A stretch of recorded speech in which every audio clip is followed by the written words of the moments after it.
Greetings, Minecrafters, and welcome to another discussion today, another Minecraft discussion. My name is Kimberly Quinn, and I am thrilled to be, I'm actually sitting on Inspiration Bridge, see? Right now, there's little G. Sitting on Inspiration Bridge, just loaded with, just energy and pizzazz to have this chat with you today. I got humidity hair, so I don't apologize for that. It's just like how it is. It's August, and it's a beautiful sunny day. Say hi, G's got a little drink. See, if we do that, we get beaver fever. That's what I'm told. It's okay for the golden retriever, but I don't want to know it. It's actually crystal clear and beautiful. But you know how it goes. Animals in the woods. Okay, so today I wanted to talk about sort of the formula for healing and growth, which is pain plus process plus release equals PTG. Post-traumatic growth. So, and first of all, disclaimer: none of these videos are meant to take place of professional treatment. Obviously, okay. I'm just gonna say it. And the other thing is the PTG, the post-traumatic growth, is very much Marty Seligman. I love him. I've had the good fortune to sit on a committee with him, and he's just a wonderful human being. And he came up with that whole idea basically back in the 70s. I can't pin down an actual time frame, but I mean that is the time frame. Back when everybody was talking about post-traumatic stress, and what also used to be called shell shock, and specifically to veterans, we all know that post-traumatic stress now has been expanded to include our wonderful veterans and also other things, sexual assault, really anything that traumatizes somebody, which means that it changes the brain, right? So, and trauma is different than big stress. Trauma is something that happens that overrides the mind's ability to cope. And that's why there's all these brain changes, blah, blah, blah, blah, blah. So one person's trauma may not be another person's trauma. One person's big stress, which is all the way to here maybe, with a loss of a job or loved one or something, may not actually cross over into trauma with all the brain rewire. So that's important to know too. Okay, so we're talking about anything that can happen to anybody and how the formula for healing and growth. So pain, something's obviously got to happen first. It's adversity. It happens, life, and bad stuff happens, while we're making other plans and while, life throws us curveballs and things like that. So pain happens. And then the next one is process. So the process word is a big one because sometimes just seeing something lately where they called it reflect.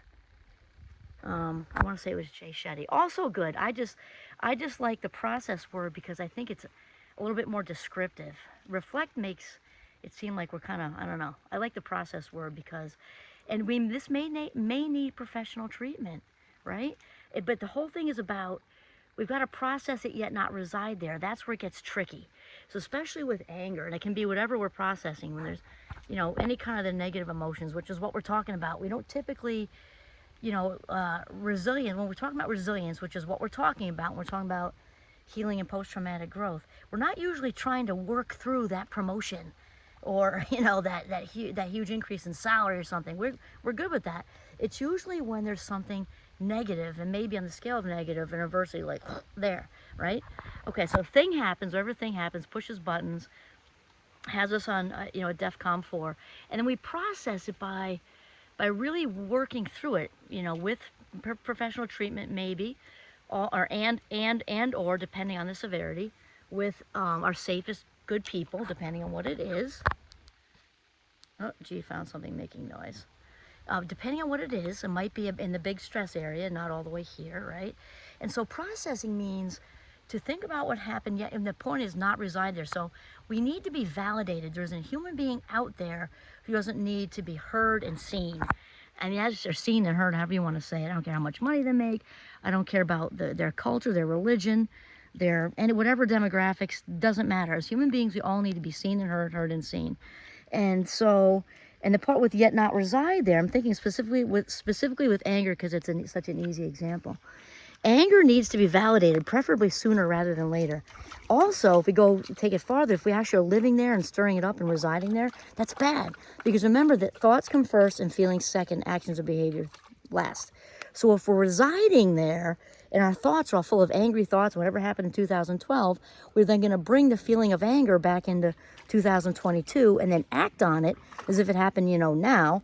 and act maybe violently. And I don't mean violently like severe, hurt somebody or whatever. It can just be a lot of extra swearing, a lot of extra reacting. There's a whole spectrum, all the way to doing other things. And so what I like to think of dealing with anger is kind of like catch and release fishing. So, this, and if this is any kind of severity, should definitely be with a therapist to process that anger, to process it. Kind of like, I'm thinking of the bullheads I used to catch as a kid. They're like little mini catfish, and they were slimy and prickly, and they had these little like whiskers, like little catfish whiskers, and they had these little pricklies, and their skin was kind of razor bladish, yet they were delicious when you fried them up in a pan, served with a little bit of rice, But I remember just feeling those and feeling how slimy they were. Got pricked a bunch of times. And the razor blade, skin, not razor, that's kind of intense. Sandpaper, let's go with sandpaper. And then throw it back. So like I felt it, I got until I was, as they would say in the 12-step program, sick and tired of being sick and tired. Sick of listening to myself, so we feel validated. And how it works is to set the bar, do our best. We work through it at that moment as much as we can. And then that's enough for today, and it gets less and less. So if we're expecting it to go away in a minute or in a day, it probably isn't. But when we process with somebody who's safe, maybe has the appropriate credentials, we talked about that, eventually it becomes I've said that a lot about myself. A skeleton with just the bones, no substance, no meat. Eventually, it's gone. It doesn't have any more weight. And the brain is not like a DVD player or a computer. I mean, it is like a computer in some ways, but not in this way. Because we can't just hit the delete button and make the memories go away, right? And so what we can do is be seen and heard and validated, and then close the lid on it, again with assistance if necessary, and so that we're gradually feeling validated, so we can catch and release fish, and then let it go, because it has to be an authentic let it go. So that's where we get to the release part, and I chose release. What we're talking about is forgiveness and letting it go. But some people don't like the word forgiveness, and that's fine, because guess what? You are the boss of you. You are the boss of your brain. And if you don't like the word forgiveness because it feels like that person gets a pass or whatever, they don't. But if it feels like that to you, change the word to release, right? And remember that that whole thing with to forgive means to forget. Forgiveness is forgetting. I gotta get up because the flies are getting me here. Forgiveness means to forget. Forgiveness is forgetting. No, it isn't. Claudia Black, head pioneer goddess of the ACOA movement back in the 80s. I love her definition of that. She would say, forgiveness has exactly nothing to do with forgetting. Absolutely nothing to do with forgetting. It has to do with remembering and choosing to move forward. Remembering and choosing to move forward. So this is where the pivotal point, when the wounds start to turn into wisdom, because when all that space, that emotional space, is being given on a silver platter to somebody, the offender, perpetrator, just wrongdoer, maybe is a whole spectrum of that, who did whatever back in 2012 or last year or 10 years ago or 20 years ago, whatever, is giving them another piece of you. It's giving even more, right? So when the releasing part, forgiveness, let it go, if we're getting that person can be dead, that person doesn't need to know, we don't care about an apology, we don't care about any of that. Why? Because we're taking our power back. We're taking our power back. Again, they don't even need to be on this earth. And then we take our power back and we release. And so the word catharsis, which is a lovely word, is Greek for the word, for releasing. And I'll tell you, I've seen it happen.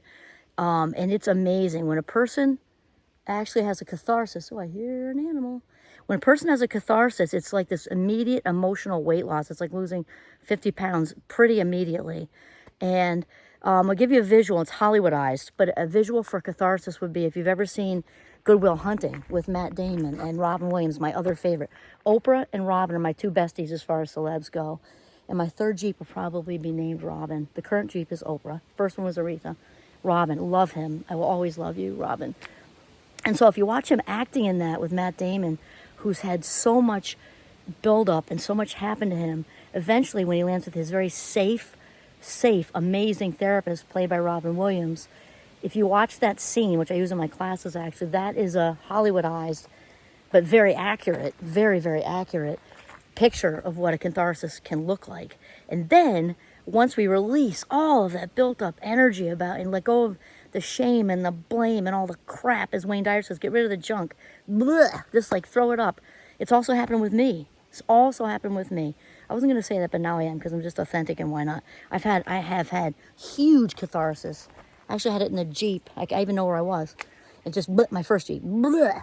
And it just, then it's just, basically it's gone. Doesn't mean you don't need to still do work. Not saying that. But it's like the bones without the substance, and it's just great. Okay, so pain plus process plus release, which means letting it go.